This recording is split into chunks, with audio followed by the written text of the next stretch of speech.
여러분 뵙게 되어서 진심으로 반갑습니다. 몇 달 전에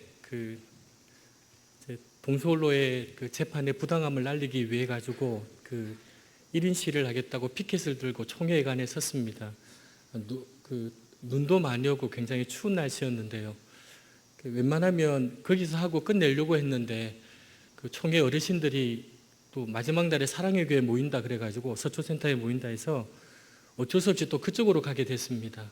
거기 가서 피켓을 들려고 준비를 하는데 그쪽에 아마 관계자가 나오셔서 제 이름을 잘 알고 있더라고요. 그러면서 마당기도회에 와서 설교한 이력들과 또 여러 가지 이력들을 제게 이야기하면서 사진도 찍고 좀 모욕적인 얘기도 하고 이제 그렇게 했습니다. 다른 건 참 괜찮았는데 한나절 하루 종일 피켓을 들고 서 있는데 교회 그쪽에 권사님들 여러분이 이렇게 지나다니면서 저를 삿대질하고 이렇게 모욕을 주는 겁니다. 웬만하면 참을 수 있는 얘기였는데 저보고 그러시는 거예요. 아니 목사가 목회는 안 하고 이런 걸 하고 있냐고. 그래서 저보고 막 이렇게 목사가 목회는 안 하고 그러냐고 막 그러면서 손가락질하고 지나가는 거예요. 그래서 제가 곰곰이 생각해 보니까 제가 목회를 잘하고 있거든요. 제가 여기 지금 5번째 오는데요. 처음 올 때 저희 교인들이 30명 정도 되었어요. 개척하고 얼마 안 돼서. 지금은 저희 교인들이 90명 정도 되거든요. 여러분 지금처럼 개척이 힘든 시대에 그것도 이 서울 한복판도 아니고요. 저 변방인데 교인들이 오셔가지고 그러고 보면 저 목회 잘하고 있는 거 아닙니까? 그래서 제가 그 권사님한테 그랬어요. 저도 오죽하면 제가 여기 서 있겠냐고 이렇게 바빠 죽겠는데 그렇게 제가 이 얘기를 하고 그런 적이 있습니다. 한 여집사님이 저희 교회 여집사님이 같이 이렇게 둘러앉아서 얘기를 하는 시간이 있었습니다. 지난 금요일 날 금요기도회 마치고 나서 이렇게 얘기를 나누는데요. 중3짜리 딸아이랑 대화를 하면서 나누었던 얘기를 해주셨습니다. 그 여집사님이 딸에게 그렇게 물었습니다. 중3짜리 딸아이에게 야, 우리 같이 가족들이 낮은 마음 교회를 다니는데 우리 큰 교회도 다니고 좋은 교회도 다니고 그랬는데 이 교회가 왜 좋으냐고 물었다고 합니다. 딸이 그냥 말하기를 그냥 다 좋아 이렇게 대답을 했어요. 야, 그래도 한 가지만 한번 대답해봐. 그렇게 어머니가 계속 물으니까 이 딸의 한마디에 온 가족이 빵 터졌다고 합니다. 딸의 대답은 우리 목사님은 사람이어서 좋아 이렇게 대답을 했다고 합니다. 저는 제가 그 얘기를 들으면서 딸이 덧붙인 설명은 이렇습니다. 목사가 신격화되고 그런 의미도 있지만 사람 같지 않는 목사님들이 많은데 가만 보니까 우리 목사님은 정말 사람이다. 그런 생각. 왜냐하면 저희가 청소년들이 이렇게 함께 예배를 드리거든요. 그러니까 제가 설교하는 모습도 보고 또 워낙 작은 교회니까 늘 아이들과 이렇게 마주치고 그런 걸 보게 됩니다.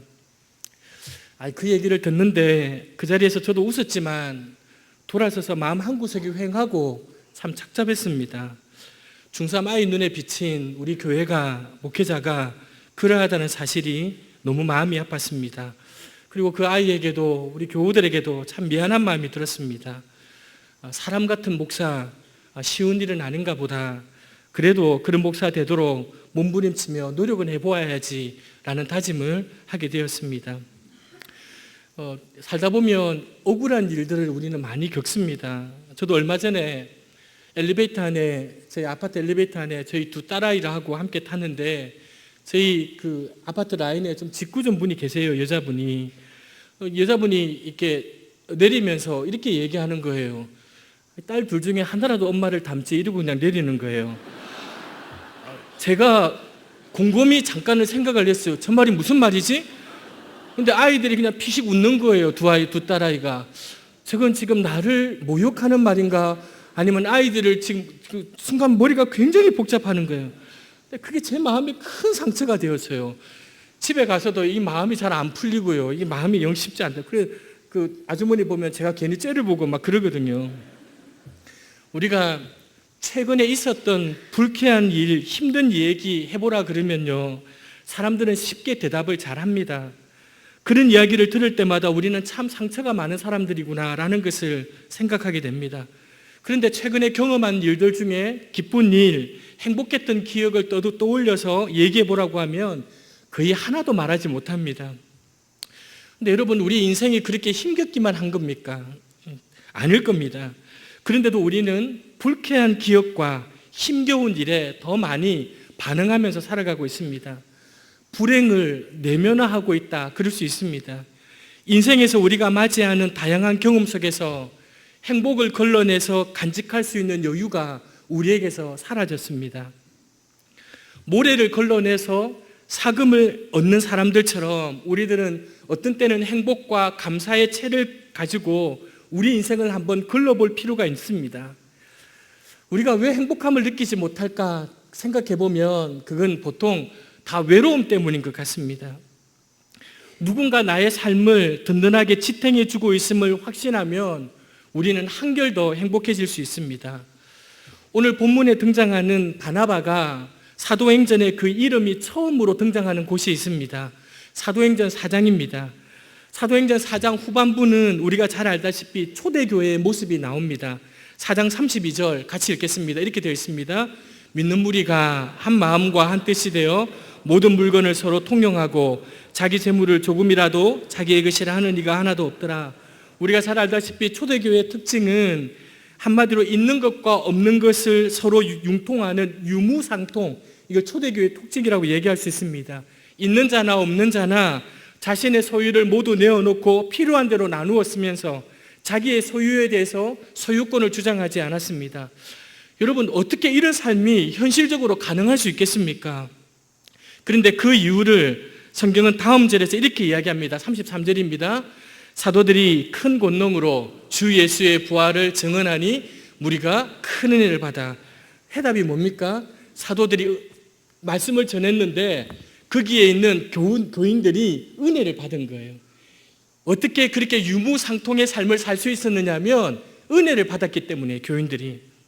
쉽게 말하면 사도들의 설교에 은혜를 받았기 때문입니다. 여기서 저와 같은 목회자, 말씀을 전하는 사람들의 중요한 역할이 담겨 있습니다. 교인들로 하여금 주님의 은혜를 입을 수 있도록 은혜의 통로가 되는 것, 그게 목회자가 하는 일입니다. 교인들은 은혜를 입으면 삶이 변화되게 되어 있습니다. 그렇다면 교인들의 삶이 변하지 않는 이유가 어디 있는가? 그것은 저와 같은 목회자가 교우들이 은혜를 입을 수 있도록 은혜의 통로가 되지 못했기 때문이라고 말할 수 있는 겁니다. 그러면 어떻게 목회자가 은혜의 통로가 될 수 있는가? 여기는 말씀 사역을 하시는 교사들도 계실 터인데요. 어떻게 우리가 은혜의 통로가 될 수 있는가? 그것은 사도들처럼 자신이 주님의 말씀을 설교한 대로 사는 겁니다. 말씀을 쫓아 살 때에만 그 말씀을 통하여 은혜를 받게 되어 있는 것입니다. 그렇게 했더니 놀라운 일이 일어납니다. 34절, 35절 같이 읽겠습니다. 그 중에 가난한 사람이 없으니 밭과 집 있는 자는 팔아 그 판 것의 값을 가져다가 사도들의 발 앞에 두매 저희가 각 필요를 따라 나누어 줍니다. 여러분, 사도들로 인하여 은혜를 입은 사람들이 자신의 전 재산을 내어놓고 유무송통의 삶을 살았다라고 얘기하고 있습니다. 그랬더니 교인들 중에 경제적으로 어려웠던 자들이 없었다는 것입니다. 여러분, 얼마나 멋지고 근사한 성도들입니까? 우리 모두가 다 교회가 이런 초대교회가 되었으면 좋겠다, 그렇게 우리가 열망하지 않습니까?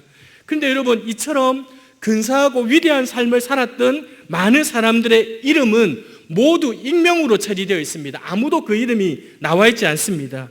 익명의 성도, 지금 이 시대 우리에게는 참 낯선 단어입니다.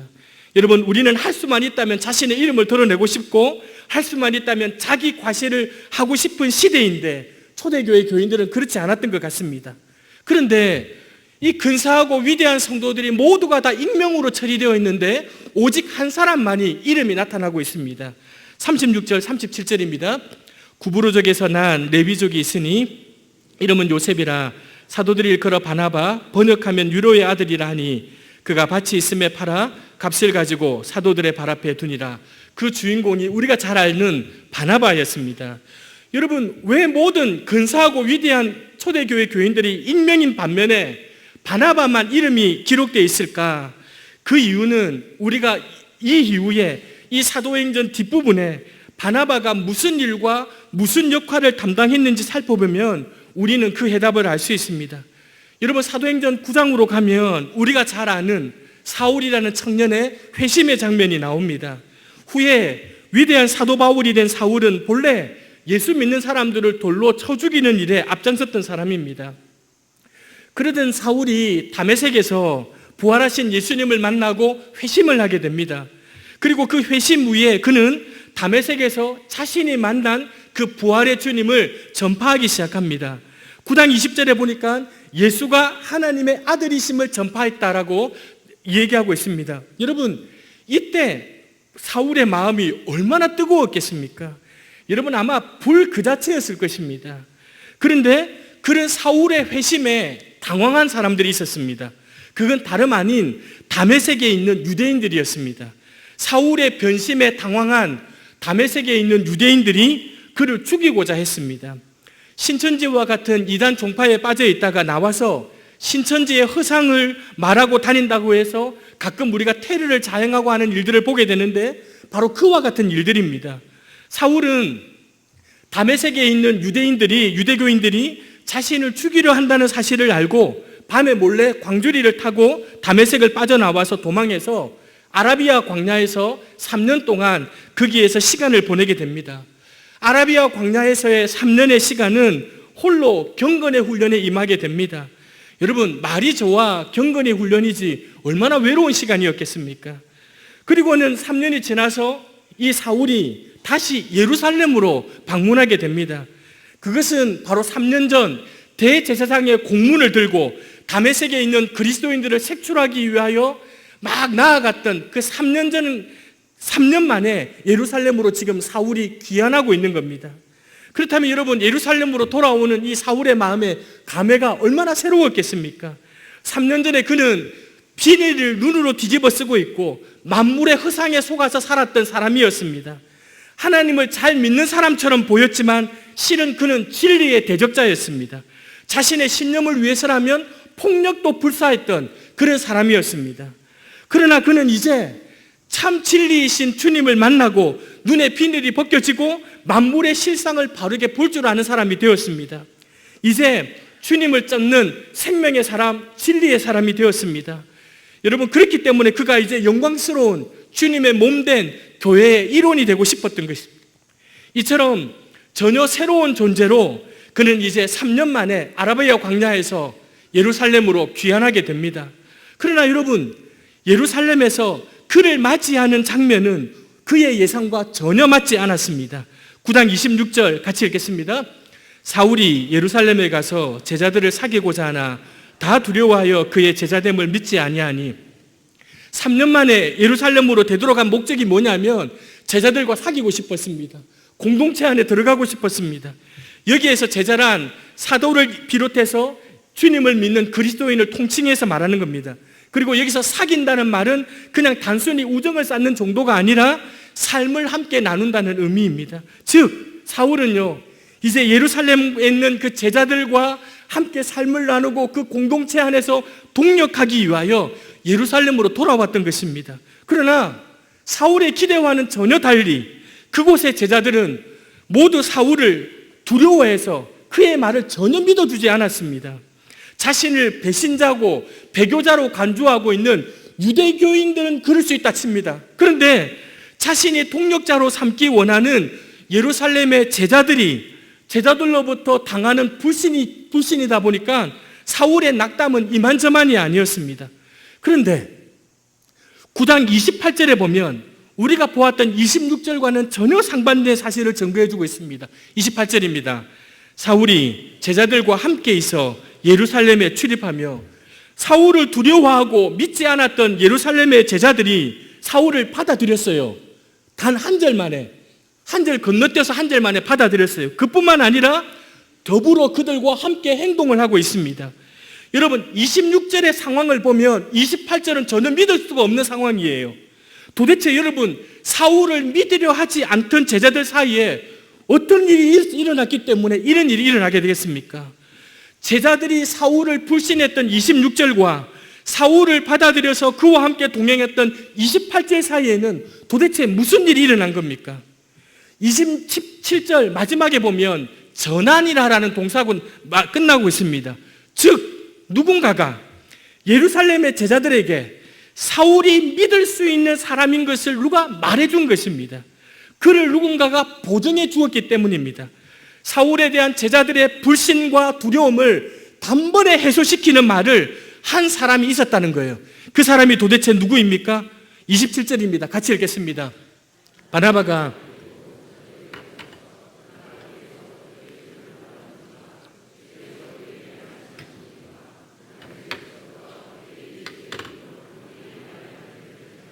그 장본이 누구냐면 바나바였습니다.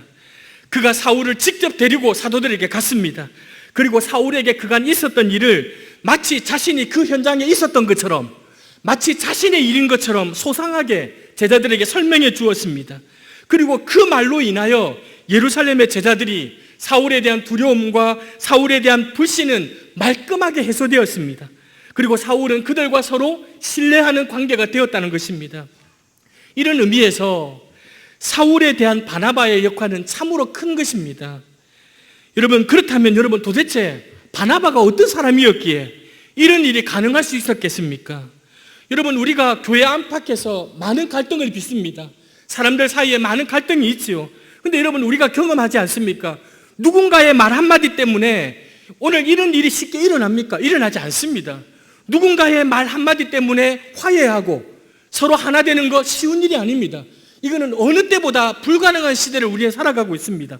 그런데 바나바의 이 말 한마디에 제자들의 두려움과 불신은 사라져 버렸습니다. 그렇다면 여러분, 그렇게 불신을 받던 사울을 모든 사람들이 마음을 열고 받아주게 된 이유가 과연 무엇이었을까? 바나바의 말을 모든 사람들이 곧이곧대로 믿어서 불신받던 사울을 동력자로 받아들인 것은 다름 아니라 이 바나바가 그 이전에 누구보다도 신실하게 삶을 살았던 결과였기 때문입니다. 여러분, 그렇지 않습니까?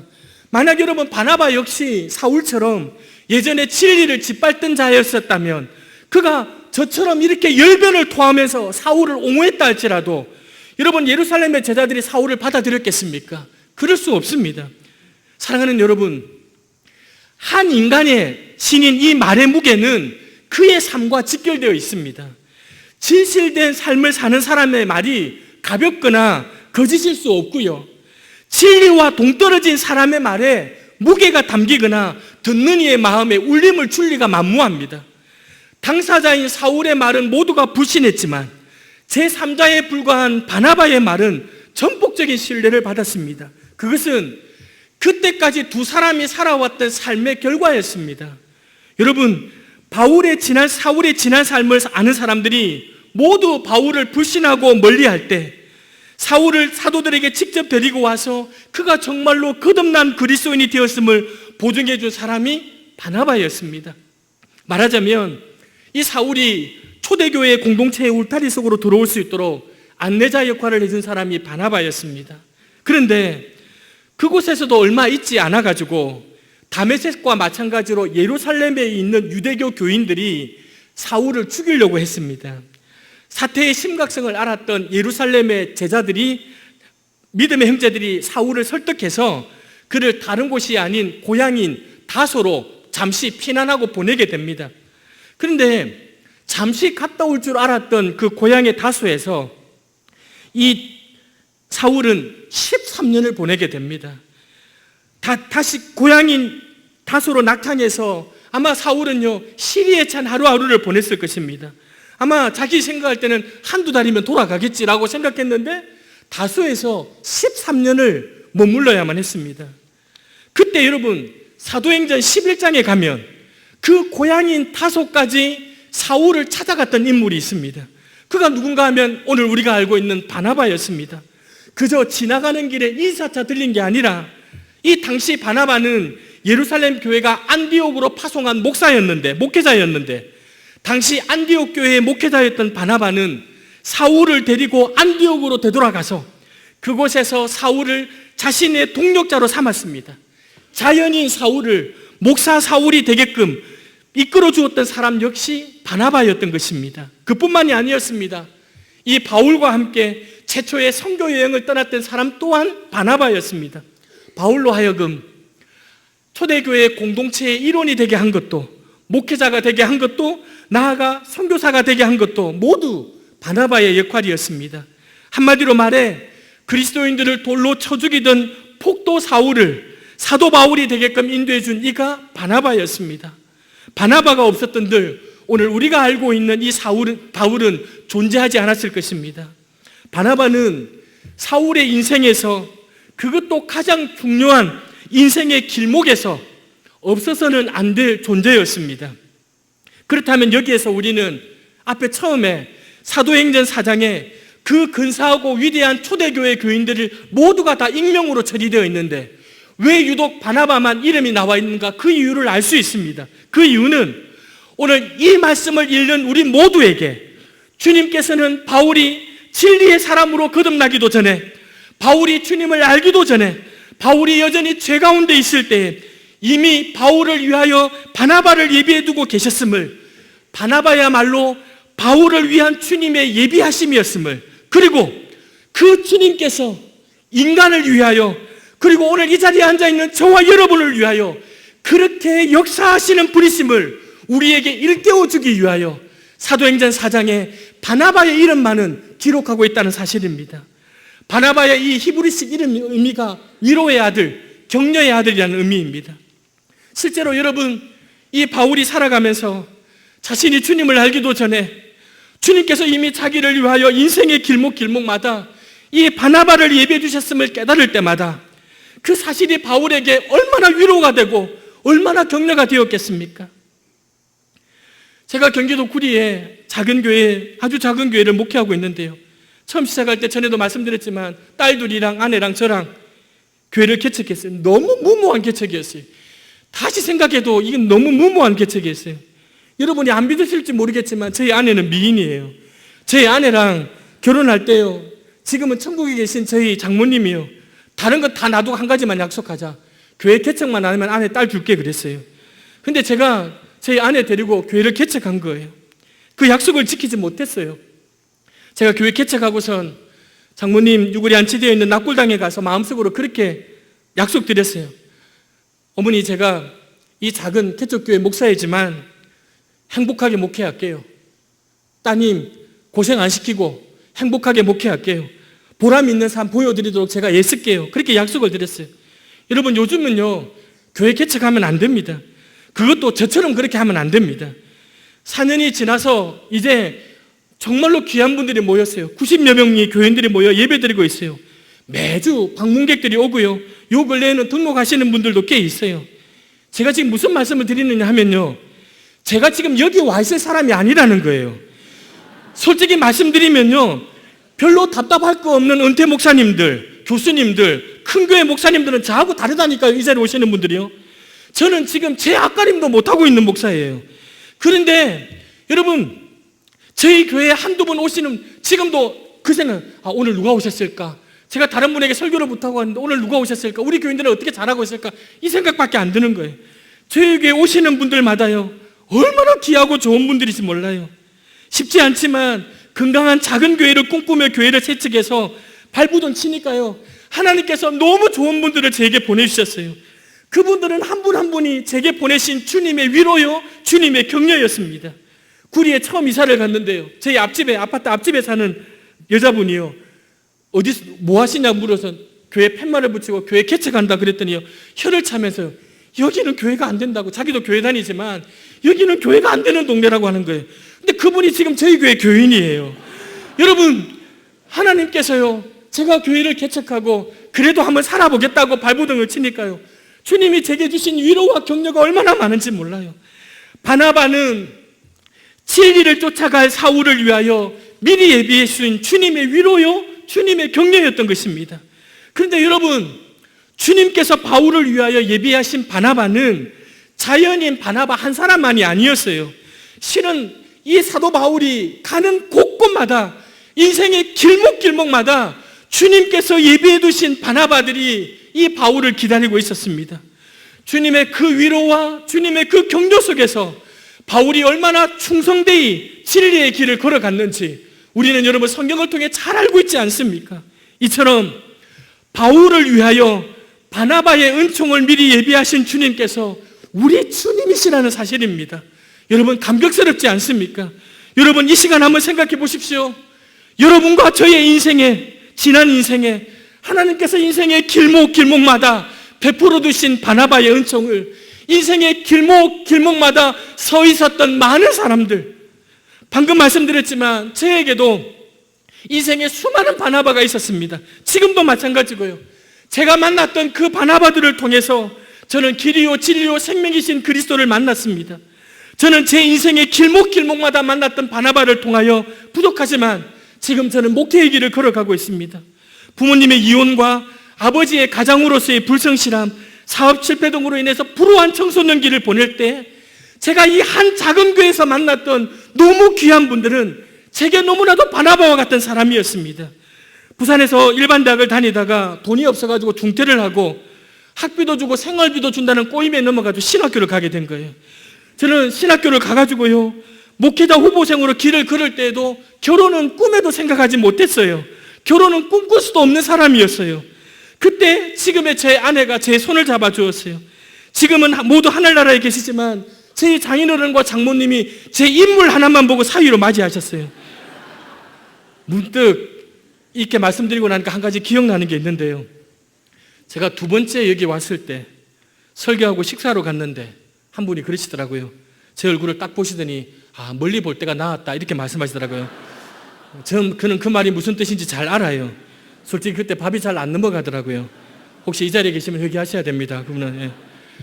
저는 제가 그때 제 처지와 상황들이, 아내와 그 아내의 가족들이 저를 그렇게 사랑해주고 손잡아주지 않았던들 결혼도 생각할 수 없는 일이었습니다. 그렇다고 해서 제 인생에 제 아내와 제 그 가족들만 있었던 게 아닙니다. 저는 제가 목회를 하는 동안 정말로 많은 수많은 바나바들을 인생의 길목길목마다 만나고 있습니다. 제 인생의 가장 중요한 시점마다 제 인생의 길목길목마다 보내주신 그 많은 만남들을 생각할 때마다 그 만남을 가능케 해주셨던 주님의 섭리를 생각할 때에 그 모든 사람들이야말로 주님께서 저를 위하여 한치의 오차도 없이 예비해 두신 바나바가 아닐 수 없었던 것입니다. 제 인생의 중요한 길목마다 주님께서는 전혀 예기치도 않았던 바나바들을 미리 예비해 두셨다가 제 인생의 방향을 잡아주시곤 했습니다. 꿈에서조차 알지도 못했던, 상상하지 못했던 구리에 가서 꿈에서조차 만날 수 없을 것 같았던 그 지금은 좁은 길을 함께 울고 웃으며 걸어가는 우리 교우들, 저를 위한 주님의 바나바가 틀림이 없었습니다. 오늘 제가 있기까지 주님께서 얼마나 많은 바나바들을 동원해 주셨는지, 길목마다 얼마나 많은 사람들을 거기다 세워두셨는지 이루 헤아릴 수조차 없습니다. 주님께서 베푸신 그 놀랍고도 치밀하신 바나바의 은총을 생각할 때 여러분, 어찌 제 마음속에 주님의 위로와 격려가 차고 넘치지 않을 수 있었겠습니까? 그렇다고 해서 주님의 위로와 격려를 즐기기만 했어야 되겠습니까? 뒤늦게 자신을 위하여 예비해 주셨던 이 바나바의 은총, 주님의 위로와 은총을, 격려를 깨달았던 이 사도 바울은 그 후에 그의 인생이 어떻게 변화되었는지 우리는 잘 알고 있습니다. 그 후에 이 사도 바울은 자신이 누군가를 위한 바나바, 누군가를 위한 주님의 위로와 격려의 삶을 그 이후에 살아갔던 것입니다. 주님께서 베푸신 은총의 종착역이 되려 하지 않고 주님께서 베푸신 그 은혜의 정거장, 은혜의 통로가 되려고 사도 바울은 애썼습니다. 사도 바울을 만났던 루스드라의 안전뱅이가 예수 그리스도의 이름으로 일어났을 때 두아디아 성의 자주당사 루디아가 바울로 인하여 유럽의 첫 번째 세력요인이 될 때, 빌립보 감옥의 간수가 바울로 인하여 예수 그리스도 안에서 거듭난 그리스도인이 될 때 바로 그들에게 바울은 그들을 위하여 주님께서 예비하신 위로와 격려 바나바였던 것입니다. 그들이 아직 주님을 알기도 전에, 그들이 여전히 죄악 가운데 있을 때 주님께서는 그들을 위한 바나바로 바울을 인생의 길목에 세워두셨던 것입니다. 그래서 바울은 그의 발길이 닿는 온 천지를 돌아다니면서 수많은 사람들을 위한 주님의 바나바, 주님의 위로, 주님의 격려의 삶을 살았던 것입니다. 바울이 그와 같은 삶을 살 수 있었던 원천은 오직 그의 삶 속에 차고 넘쳤던 그 주님의 위로와 격려의 은총 때문이었습니다. 우리가 잘 아는 찬송 가사가 있습니다. 레니 울프가 지은 복음송 가운데 우리가 힘들 때 많이 불렀던 찬양, 당신이 지쳐서 기도할 수 없고 눈물이 빗물처럼 흘러내릴 때 주님은 우리 연약함을 아시고 사랑으로 인도하시네. 누군가 널 위하여 누군가 기도하네. 내가 홀로 외로워서 마음이 무너질 때 누군가 널 위해 기도하네. 당신이 외로이 홀로 남았을 때 당신은 누구에게 위로를 얻나? 주님은 아시네. 당신의 마음을, 그도 홀로 있지 못함을. 조용히 그대 위에 누군가 기도하네. 내가 홀로 외로워서 마음이 무너질 때 누군가 널 위해 기도하네. 나는 그가 누구인지 모르지만, 그러나 주님께서는 지금도 우리를 위한 위로와 격려, 바나바를 예비해 두고 계심을 일깨워주는 너무나도 감동적인 찬양 아닙니까? 사랑하는 갱신성도 여러분, 지나온 여러분의 인생을 한번 돌아보십시다. 오늘이 여기 있기까지 저와 여러분의 인생의 길목길목마다 여러분을 도우고 여러분을 이끌어 주었던 얼마나 많은 손길들이 있으셨습니까? 그때 그곳에 그런 도움이 있을기라고는, 그런 도움의 손길이 있으리라고는 생각지도 못했는데, 그 길목에 그 사람이 서 있으리라고는 생각지도 못했는데, 여러분, 그런 일들이 얼마나 자주 생각해보면 우리 인생에 있었습니까? 지금 생각해보면 그 모든 것이 주님께서 저와 여러분들을 위하여 미리 예비해 주셨던 바나바의 은총 아니었겠습니까? 그렇다면 여러분, 무엇 때문에 절망하십니까? 그렇다면 여러분, 무엇 때문에 낙심하고 계십니까? 지나온 내 인생의 여정 위에, 지나온 내 인생의 길목길목마다 그 숱한 바나바들을 세워놓으셨던 우리 주님께서, 그 많은 사람들을 세워두셨던 주님께서 왜 지금 또 다른 바나바를 세워두시지 않으셨겠습니까? 여러분, 무엇이 참인지, 무엇이 진실인지, 진리인지 모르고도 헤매이던 그때에도 나를 위하여 바나바를 미리 준비해 주셨던 예수님께서, 우리 주님께서 지금 주님을 제대로 한번 쫓아서 살아가 보려고 발버둥 치는 우리를 위하여 어찌 더 큰 위로와 격려를 예비해 두시지 않으셨겠습니까? 이 사실을 우리가 믿는다면 주님께서 베풀어 주신 그 은혜에 종착역이 되려 하지 마시고 기꺼이 그 은총의 통로가 되시기를 바랍니다.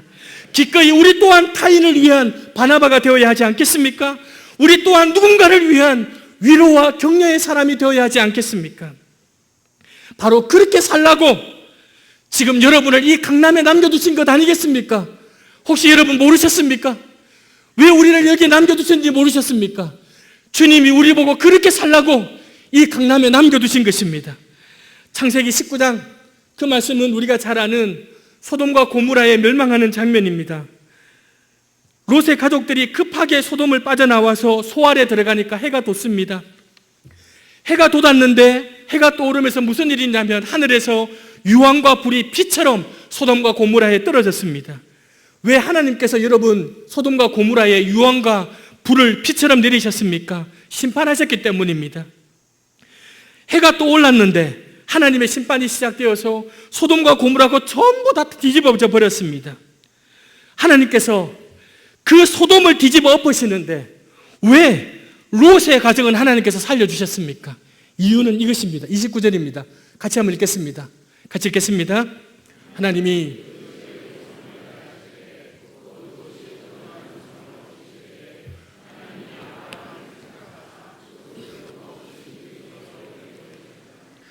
하나님께서 소돔과 고모라를, 소돔을 엎으실 때 아브라함을 생각하셔서 롯을 구원해 줬다고 성경은 정확하게 밝혀주고 있습니다. 아브라함을 생각하셨기 때문입니다. 아브라함이 뭘 했습니까? 기도했습니다. 소돔과 고모라를 기도했기 때문입니다. 하나님께서는 그 아브라함의 기도를 들으시고 롯을 살려주셨던 것입니다. 여러분, 롯은요 지금 천사들이 막 자신을 강권해가지고 떠나라, 빨리 떠나라고 할 때 그 이유를 잘 몰랐습니다. 왜 하나님께서 천사를 보내셔서 자신에게 이렇게 호의를 베풀어 주는지 자신은 알지 못했습니다. 그러나 하나님께서 아브라함을 생각하셔서 롯을 구원해 주셨다라고 그렇게 얘기하고 있습니다. 늘 우리가 스스로에게 자문해야 될 일이지만 오늘 이 시간 이 예배당에 나와 있는 저와 여러분이 세상의 사람들보다, 우리가 손가락질하는 그 사람들보다 더 도덕적이고 하나님 앞에서 더 깨끗하기 때문에 우리가 구원받아서 이 자리에 나와 있습니까? 아니지 않습니까? 아닌 것은 누구보다도 우리가 더 잘 알고 있지 않습니까? 하나님께서 우리에게 첫째는 은혜를 베풀어 주셨죠. 하나님의 은혜 때문 아닙니까? 여러분, 왜 하나님께서 우리에게 그 은혜를 베풀어 주셨습니까? 물론 그것은 조건 없는 하나님의 은혜 때문이기도 하지만 오늘 성경을 보면 누군가의 기도를 들으시고 누군가가 우리를 위하여 했던 그 기도를 들으시고 그분을 생각하셔서 하나님이 우리에게 은혜를 베풀어 주시고 계시다는 것입니다. 저처럼 형편없는 사람이 여러분들과 함께 이 말씀의 은혜를 나눌 수 있게 된 것은 제가 아는, 때로는 제가 모르는 많은 분들이 저를 위해서 기도해 주시는 그 기도를 통해서 하나님이 들으시고 하나님께서 은혜를 베풀어 주시는 것이라고 저는 믿고 있습니다. 그리고 똑같이 누구인지는 몰라요. 누군가의 그 기도 때문에 하나님께서는 지금도 우리에게 은혜를 베풀어 주고 계신 것입니다. 나도 누군가를 위해서 의롭고도 간절한 마음을 가지고 기도할 때 나의 기도를 들으신 하나님께서 나를 생각하셔서 누군가를 살려주시지 않겠는가? 나를 생각하셔서 누군가를 건져주시지 않겠는가? 만약에 나의 이 기도를 통해서 내 생애에 단 한 사람이라도 인생이 새로워진다면, 나의 이 기도를 통해서 이 사회의 한 부분의 역사가 새로워질 수 있다면, 우리의 기도를 통해서 한국교회가 조금이라도 갱신될 수 있다면, 하나님 앞에서, 그리스도 앞에서 우리 그리스도인으로 그보다 더 보람 있는 일이 어디에 있겠습니까? 부끄러운 고백이지만 마지막으로 이 얘기 하나 하고 설교를 마치겠습니다. 지금 제 양복 안주머니에는 쓸 수 없는, 적지 않은 돈이 든 봉투가 있습니다. 개척하고 1년이 조금 지나서인가 여전히 교회는 아무도 등록하는 사람이 없었고, 그렇게 했을 때 평소 알고 지내던 지난번 교회 교인 부부가 저희를 찾아왔습니다. 부채 문제로 힘든 사정인 건 알았지만 마지막 지푸라기라도 하나 짚는 심정으로 상담을 요청해왔고, 얘기를 들으면서 그 어떤 도움도 드릴 수 없는 단지 함께 울면서 기도를 했습니다. 근데 그 남편이 계속 우리 교회를 다니고 싶어 했습니다. 정말 마지막 끈을 놓으려고 할 때, 마지막 끈을 놓으려고 했다는 그 말을 듣고는 안 된다고 말할 수 없어서 당분간 여기서 예배 드리세요라고 말씀을 드렸습니다. 그 집사님께는 친구가 필요했던 것 같습니다. 토요일이면 몇 번 전화가 왔습니다. 목사님, 산에 함께 가실 수 있어요? 산에 가시자고. 같이 몇 군데 산을 오르락 내리락 했습니다. 저에게도 제 힘든 때에 의미 있고 치유가 되는 시간들이었습니다.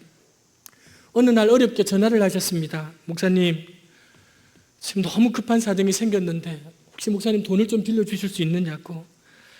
당황스러우면서도 오죽하면 목사에게 전화했겠는가 싶어서 자초지종을 조금 듣고 나서 그때나 지금이나 저에게는 결코 작지 않은 이 돈을 빌려드리게 되었습니다.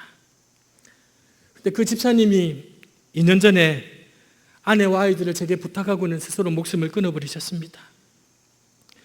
마지막 만났을 때 절대 그러면 안 된다고, 정말 힘드시면 말씀하시라고, 우리 집 전세라도 빼서 함께 해결해 보자고, 그러니 나쁜 생각은 절대 하시지 말라고 약속을 하고 부탁을 드렸습니다. 근데 그 집사님은 저와 했던 약속을 지키지 않으셨습니다. 그 가족과 당시 몇몇 안 되는 교우들, 그리고 무엇보다도 제게는 너무도 큰 충격과 아픔을 던져주었습니다. 집사님 입관식을 하면서 마지막 죽음 앞에서 저는 결심을 했습니다. 그리고 하나님께 말씀드렸습니다. 하나님, 이 장례가 마치면 저는 깨끗하게 목회를 접겠습니다. 하나님, 이러실 수는 없습니다. 제가 뭘 잘못했다고, 어떻게 앞으로 제가 목사로 살라고 제게 이러십니까? 제가 이 장례만 치르고 나면 깨끗하게 목회를 접겠습니다라고 하나님께 말씀드렸습니다. 장례를 치르는 3일은 제게 너무도 고통적인 시간이었습니다. 잠을 이룰 수가 없었습니다. 빨리 이 3일이 지나가기를 바랬습니다. 장례를 다 마치고 집에 돌아와서 이제 목회를 그만둘 생각을 하기 시작했습니다. 그런데 그때는 교인도 몇 명 안 돼서 빨리 접을 수 있을 거라고 생각했습니다. 그것 또한 제 뜻대로 안 되었습니다. 무엇보다도 남겨진 유족을 위로하는 일이 제게 남아 있었습니다. 그리고 상처 입은 교인들의 마음을 위로하는 일이 제게 남아 있었습니다. 그 이후로 저는 몇 달간 공황장애를 겪었습니다. 솔직히 말하면 2년이 지났지만 지금도 저는 쉽게 그 충격에서 헤어나오지 못하고 있습니다. 솔직히 저는 교인들이 늘어나는 게 별로 기쁘지 않습니다. 솔직히 조금 두렵기까지 합니다. 제게 찾아왔던 한 교우를 지켜내지 못한 뼈아픈 후회와 아쉬움이 깊은 상처가 되어 제게는 남아 있습니다. 아마 저는 앞으로 목회하는 동안 이 상처를 쉽게 벗어나지 못할 것 같습니다. 그런데 얼마 전 그 아내 되는 집사님이 저를 보자고 하셨습니다. 그러면서 이 봉투를 제게 내밀었습니다. 남편이 2년 전 빌려간 그 돈이라고 했습니다. 주시면서 눈가에 눈물이 맺혔습니다. 이제서 드려야 죄송하다고. 저도 그 앞에서 갑자기 목이 메이고 눈물이 핑 돌아서 그 자리를 빨리 돌아 나왔습니다. 저는 그 이후로 이 봉투를 설교할 때마다 제 양복 주머니에 넣고 설교 준비도 하고 나올 때 항상 설교할 때 가지고 있습니다. 내가 지금 이 교우들 앞에 서서 설교할 수 있는 자격이 있는 목사인가? 이 봉투를 늘 설교하기 전에 설교하면서 만지면서 저는 제 자신을 돌아봅니다. 계속 되묻습니다. 저는 이미 목사로서는 실패한 사람입니다. 그 실패를 조금이라도 만회하기 위해서 저는 누구보다도 열심히 목회하고 교우들을 사랑하고 살아가려고 몸부림치고 있습니다. 당분간은 이 봉투를 제 주머니에 넣어두려고 합니다.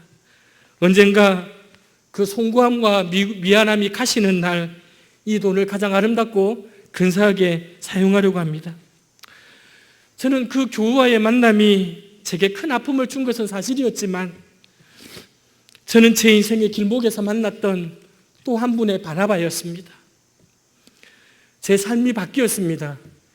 제 목회가 바뀌었습니다. 저는 우리 교인들에게 늘 이야기합니다. 어려운 일이 생기면 가장 먼저 생각나는 곳이 교회가 되어야 된다. 어려울 때 가장 먼저 생각나는 존재가 목사가 되어야 된다. 저는 늘 그 마음으로 목회를 하고 있습니다. 교인들이 힘들 때 가장 먼저 생각나는 곳이 교회가 되어야 되고, 교인들이 어려울 때 가장 먼저 생각나는 존재가 목사가 되어야 한다. 그 마음을 마음속에 가지고 있습니다. 사랑하는 갱신성도 여러분, 누군가를 위하여 진정으로 기도하는 참 그리스도인들이 되십시다. 우리가 한 사람이라도 더 많은 사람을 위한 주님의 위로와 격려, 바나바가 되기 위하여 자신의 삶을 온전히 드렸던 사도 바울처럼, 예수님처럼 그렇게 우리가 살아가십시다. 주님께서 베풀어 주시는 이 바나바의 은총을 깨닫고 그 은총 속에 거하는 자만이 타인을 위한 바나바가 될 수 있습니다. 타인을 위한 격려와 위로의 바나바가 된다는 것은 곧 자신을 향한 주님의 위로와 격려 속에 여전히 있음을 뜻하기 때문입니다. 우리 길목마다 서 있었던 많은 사람들, 앞으로도 여러분의 인생과 저의 인생에 길목마다 저는 막 설레요. 제가 힘들고 어려운 때가 있지만 막 설레요. 내 인생의 길목마다 하나님이 어떤 사람을 세워놓으셨을까? 또 어떤 사람을 내가 만나게 될까? 어떤 위로를 하나님이 주실까? 그런 마음이 속에 있어요. 여러분, 우리 쉽게 낙심하고 쉽게 절망하지 말고 인생의 우리의 길목마다 하나님이 세워두셔 놓았던 주님의 위로와 주님의 격려를 바라보시면서 우리 또한 누군가의 인생의 길목에 주님의 위로와 주님의 격려가 되기 위하여 힘쓰고 애쓰시는 사랑하는 사랑의 교회 갱신성도 여러분 되시기를 주님의 이름으로 축원합니다. 우리 오늘 함께 이 찬양 같이 드리겠습니다. 이 찬양 부르시면서 내 인생의 길목에 그 사람이 있었지, 내가 잊고 있었는데 있었지, 그리고 무엇보다도 우리의 인생의 길목에 우리 주님께서 계십니다. 우리 그거 믿고 이 찬양 함께 드리겠습니다.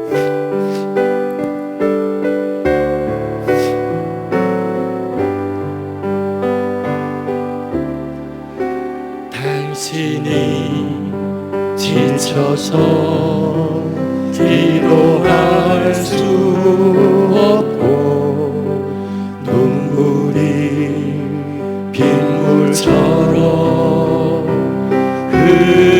흘러내릴 때 주님은 우리 연약함을 아시고 사랑으로 인도하시네. 그렇습니다. 여러분, 누군가 여러분을 위해서 누군가 널 위하여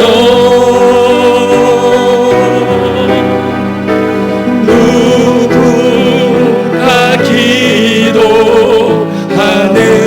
내가 홀로 외로워서 마음이 무너질 때, 내가 홀로 외로워서 마음이 무너질 때 누군가 널 위해 기도하네. 우리의 마음이 지쳐 있을 때에 갈보리 십자가를 기억합니다. 주님은 우리 외로움을 아시고 내 마음에 기쁨 주시네. 아멘. 누군가 널 위해 누군가 널 위하여